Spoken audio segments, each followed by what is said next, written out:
Topping the headlines in our area is the highly debated, highly scrutinized, yet highly praised vote to rezone land in Nash County that could give ground to the fourth largest chicken producer in the nation, Sanderson Farms.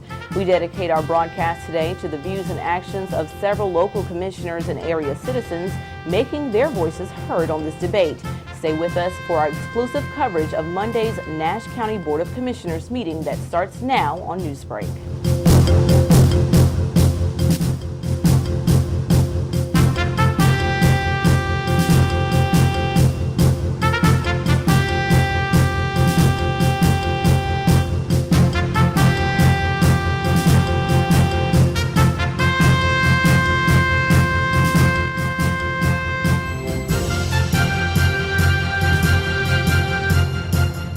From WHIG-TV, this is NewsBreak 31.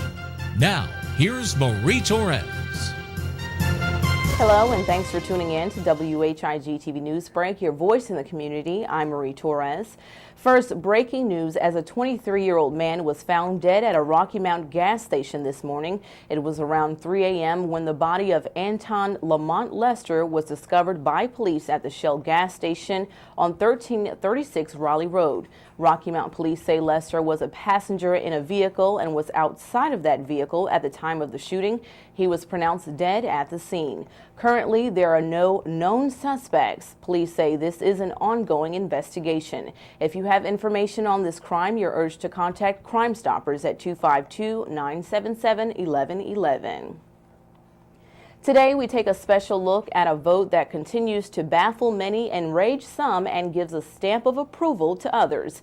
It's the highly debated issue of rezoning going on in Nash County that could bring more industry and more jobs, but could also bring severe environmental impacts to this community and beyond.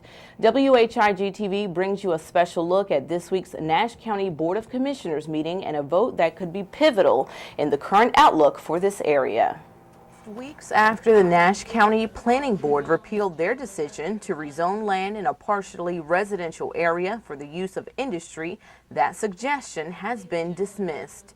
Despite hours of decision-making before hundreds in a packed chamber, and after hearing from the public Monday in Nashville in a 2-5 vote, Nash County's Board of Commissioners has voted to approve the highly debated 150 acres of land in rural Nash County for general industrial use, leaving an open door for the favoring eye of fourth largest poultry producer in the nation, Sanderson Farms. The controversy that took root in November 2010 continues to draw more and more attention to the land at NC Highway 97 and Interstate 95. Likewise, many people from the area and beyond have given their input. That was no exception at Monday's meeting inside of Nash County's Commissioners' Chambers. Here's what council members heard from both sides of the aisle. What I'm here today is not about Sanderson's Farms.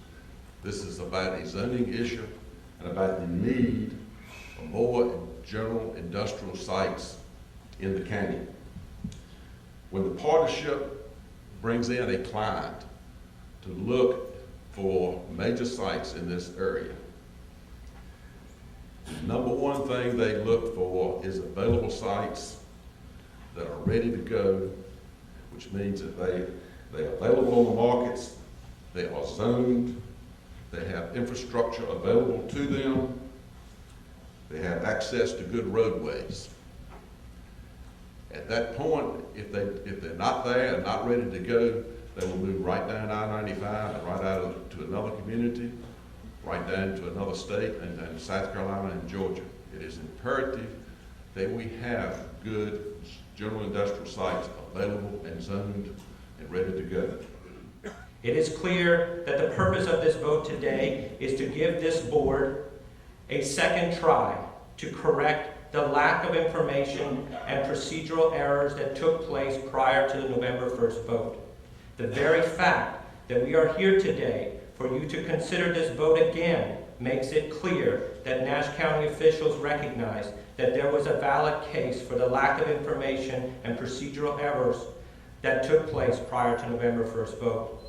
The difference today is that one cannot hide or ignore the fact that Sanderson Farms desires and intends to have this valuable, strategically located property Getting its own general industrial today again is key to allow for Sanderson Farms to move forward with his plan to put a slaughterhouse in a watershed protected area.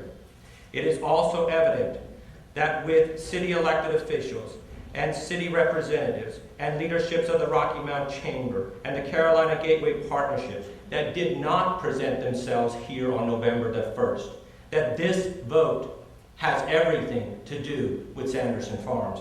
Sometimes we as Americans, which is very sad now, we hear something that is totally wrong, no facts, and we take that side. Just listen to a few facts. We need jobs in every county. Nash County has over 3,600 people lost their jobs since 2007. Edgecombe County, 22,000. Wilson County, 3,000. So since 2007, in the counties, we have lost over 10,000 jobs. People need to go to work. People are willing to work. And if we, as Southerners, as they always say, we're so slow about making the right decision. And then 10 years later, we realize that we've done it all wrong, we should have. Nowhere have I heard anybody bring information up here wherein a slaughterhouse was put in place and the environment, economic impact was raised. I haven't heard anybody say anything about new companies moving next to a slaughterhouse. But I did read last week where some pharmaceutical companies that employ thousands of people are talking about getting up out of here. Not only in this area, but in North Carolina. You're talking about substitute 1,100 jobs for people that are working in the pharmaceutical environment, making pills and medicine and medical resources for people that are sick to heal them. And we're talking about bringing somebody here that's going to make people sick. A lot of success comes when you have those sites certified and you've done the preparation. Part of the preparation is county control or county ownership. In this particular case, it is now county owned. The other piece of that must be that it must be rezoned. I want to say we recently had a client come through and was looking for a site similar to what we have in the site on 97. It was 1,100 jobs, a pretty good sized investment. We really couldn't recommend that site because it wasn't rezoned and that was one of the requirements. So what I want to say to you today is unless you can rezone this site, we prevent Sanderson Farms, we prevent anything else from occurring that might be good. I know that all of you were not involved in the early rezoning discussions with Sanderson Farms or Coastal Plain Land LLC, but were unknowingly led down the path to contract zoning by those who saw not jobs as their goal, but a dirty little 5-letter word called money. How much longer are you willing to support these special interest groups? Is it worth your reputations and embarrassment to which you will be subjected? You continue to be encouraged by special interest groups such as Gateway Partnership and now new MC Jobs. One group who sees jobs as the solution and another group who sees money as the solution. Amen. The reality is that neither group recognizes the ramifications of contract zoning and the parts they may have played, and both groups are prepared to throw you under the bus to get what they want. Once the North Carolina courts make a final decision, I feel like the United States Attorney's Office in the Eastern District of North Carolina will be very interested in the actions of some of our county officials. At the proper time, I will personally request that an investigation be initiated into the actions of Nash County officials who were possibly involved in contract zoning and other possible violations of the United States Code. Don't be surprised that at some time in the future you find a target letter in your mailbox from the U.S. Attorney notifying you that you are the subject of a federal investigation. I come here this morning to urge you and encourage you to vote for the rezoning. But I also come here as a spokesperson for a very important industry to the state of North Carolina, and that's the poultry industry. I've heard a lot of negative feedback about chickens and about poultry this morning, and so I thought it important for everybody to understand Nash County is already the center of poultry. 90 poultry houses already exist within the county lines of Nash County. In Nash County last year, 12.4 million chickens were raised. Let me say that again, 12.4 million chickens were raised in Nash County. That puts Nash County in the top 20% of all poultry counties in the state of North Carolina. I hear people talking about jobs and wages. I haven't heard one person yet say a livable wage. Now, if you're not getting a livable wage, no matter what the job, whether it's $7.50 or $13 an hour, your food stamp load is not going down.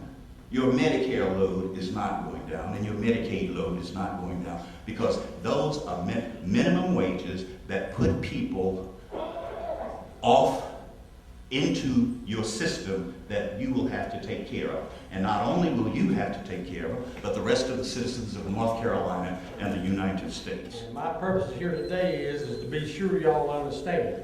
You've got 5 people employed right down the street down here that have the authority to visit any chicken operation, I think, anytime, day or night. If they get a call, they have to answer within 24 hours. You're going up the road, Raleigh, there's busted tile sitting up there, and I know that's the rules he operates under. And you go on to Raleigh to DWQ. If they get a call, they have to answer within 24 hours if there's been any mispollution. Now, I understand there are about 90 chicken operations in Nash County. I've only heard one man say that if Sanderson Farms come to Nash County, he was interested. Everybody's got a chicken house that wants one's got one. But now, on the rules of the waste, first of all, we need the chicken manure because it's good fertilizer. Now, I've been practicing law for 29 years in Eastern North Carolina. I've represented every imaginable business interest. I've come before this body before. I've appeared before the Nash County Board of Adjustment. I venture to say that roughly half of the wireless communication facilities in Nash County were permitted at my request. So I know a good industrial site when I see it, and this is not it. This is not the location. In total, nearly 40 members of the public spoke, more people against the rezoning than for it, perhaps to no avail. Still, there was more to be heard from those who held the vote in their hands. When we return on today's news break, more on the Nash County Board of Commissioners vote to rezone land that could possibly wind up in the hands of Sanderson Farms. Don't go anywhere.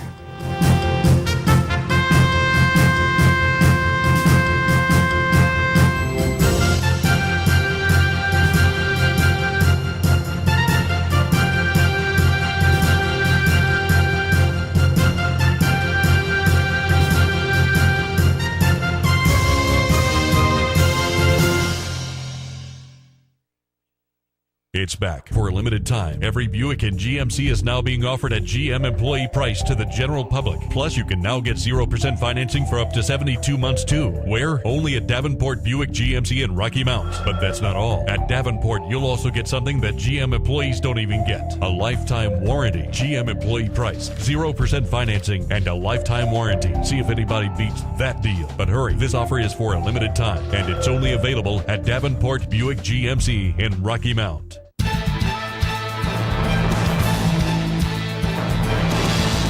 When it's happening to you, you'll hear from us. WHIG TV News Break is reporting on the news, issues, and stories that matter to you.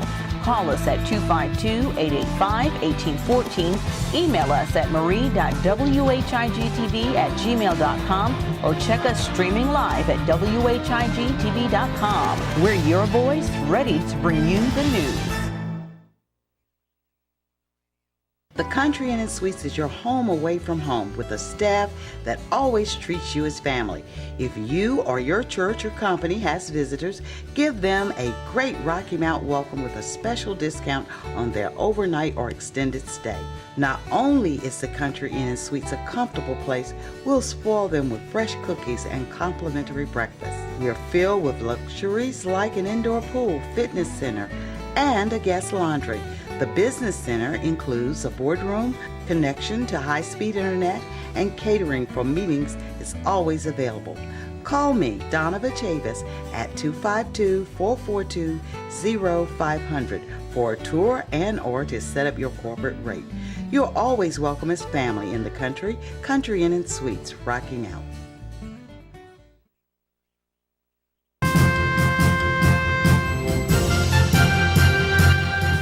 Welcome back to our special edition of Newsbreak. I'm Marie Torres. WHIG-TV is there to capture the end results of Monday's Nash County Board of Commissioners meeting, where a 5-2 vote established the general industrial use of land at the NC 97 and I-95 corridor. This is land poultry producer Sanderson Farms has admitted to having an eye on. Here's more of our coverage. Toward the end of the nearly 5-hour meeting, just before the board's vote, Commissioner Wayne Outlaw said more needs to be discussed and thumbed through before the board gave the go-ahead to rezone the land. That included taking a closer look at the various and potentially hazardous usages of the land besides chicken slaughter. I have heard debate on both sides of this issue. Somebody will stand up and say it's red. Somebody will stand up and say it's green. You've heard that exact thing today. So what do you believe?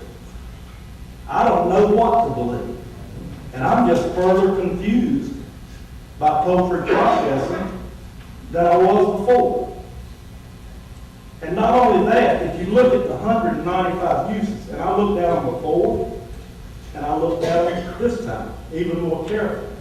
But if you look at the 200 or so uses in this proposed rezoning, I just want to highlight 3 that should be of concern to everyone in this room and everyone on this board.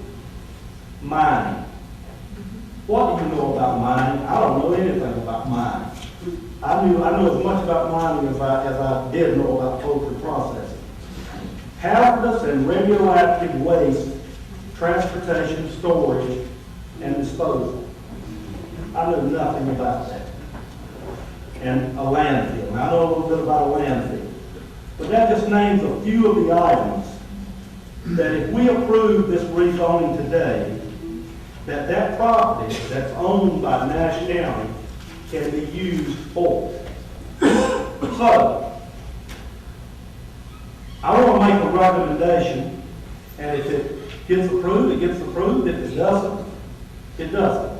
But here's what I think we need to do. I think we're spending a lot of your money, taxpayer money, and Wilson is spending a lot of Wilson County's money, taxpayer money, on this issue. Money that could go to retain teachers. Every day you look in the paper. You look in the paper.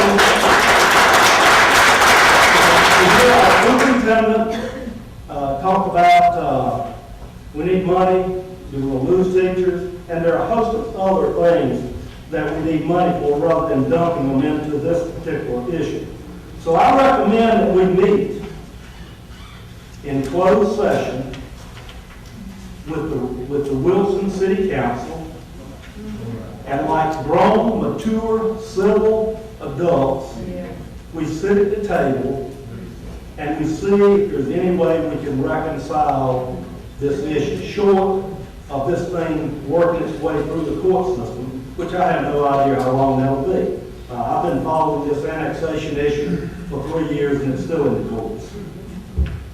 Then, if we're unable to resolve it with Wilson, and I have strong beliefs that Wilson is ready to talk with us. I received some information over the weekend that would lead me to believe that, and I believe the rest of this board did as well. But if we're unable to resolve it with Wilson, then have a public forum. And I'll call for this from day one. Have a public forum, get your proponents and your opponents, get them to the table, talk. When one says it's green and the other says it's red, then reconcile it right then. If you don't finish it in a day, take 2, 3, 4, take a week. We got plenty of time because Sanderson has said they're not going to do anything in the near future. So see if we can work it out. Come to some answer to the questions. All these things you've heard today, and you hear somebody say something different, do you really feel like you're walking away from here understanding what the answer to the questions are? I don't. Maybe I'm just a little dense. Understand the question, get an appropriate response to the question, and then at the end of this whole situation, do it at the done something you need to. Have a Q&A session. Let the public ask questions that may not have been addressed. Let Tetra Tech from Wilson stand in front of the Wooten Company in Nash County and let them talk about this issue. And let us sit out there and understand the various points that they're talking about. Finally, to get a better understanding of other potential uses for this property, and I mentioned those to you, mining, hazardous, radioactive, and so forth, and landfill. We need to better understand what those uses are. What would be the potential impacts of those uses? So, I don't know what the proper rules of procedure are, but I'm asking for a delay until we can go through this process, or at least try to facilitate this process. And if we're not able to do that, then we can come back to the table at the appointed time and do otherwise. But that would be my recommendation, Mr. Chairman. Only 2 on the board voted against the decision to rezone. They were Commissioners Wayne Outlaw and Board Chairman Billy Morgan. Commissioners Fred Belfield and Mary Wells, as well as County Manager Robert Murphy, all stated in the meeting that the vote to rezone was not a vote to sell the land to Sanderson Farms, despite several audience members' scrutiny of such an act. In the end, the board left saying they will continue to meet with Wilson City officials who've drawn up a lawsuit along with several other local citizens opposed to the rezoning, stating it's being done to lure the already looking Sanderson Farms company. Meanwhile, the most recent news from Sanderson Farms CEO Joe Sanderson is that they are delaying their decision on whether to come to this area or any other location in the state for at least a year until they can assess escalating chicken feed prices and the market. In Nashville, WHIG TV. And as always, NewsBreak will be keeping you posted on the latest developments into this issue. We've learned a meeting in Wilson to further discuss environmental impacts of bringing a slaughterhouse and poultry processing plant to the area will be taking place April the 18th, and we'll be following that discussion for you. After the break, it's the days ahead and weather. Stay with us.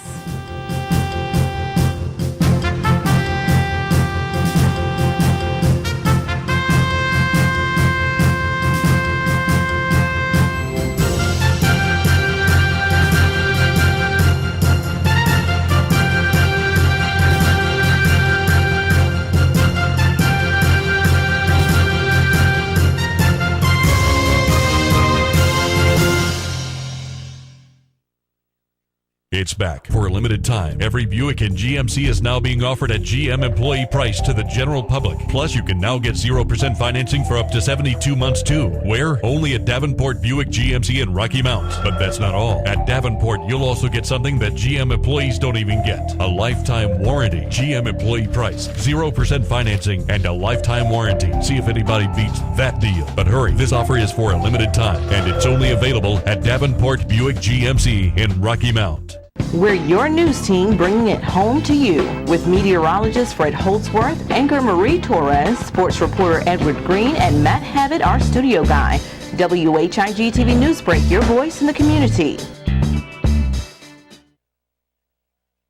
The Country Inn & Suites is your home away from home with a staff that always treats you as family. If you or your church or company has visitors, give them a great Rocky Mount welcome with a special discount on their overnight or extended stay.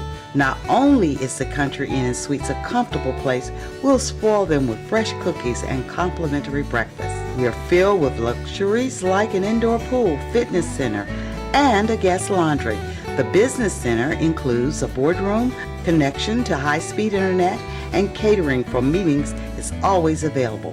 Call me, Donovan Chavis, at 252-442-0500 for a tour and or to set up your corporate rate. You're always welcome as family in the country. Country Inn and Suites, rocking out.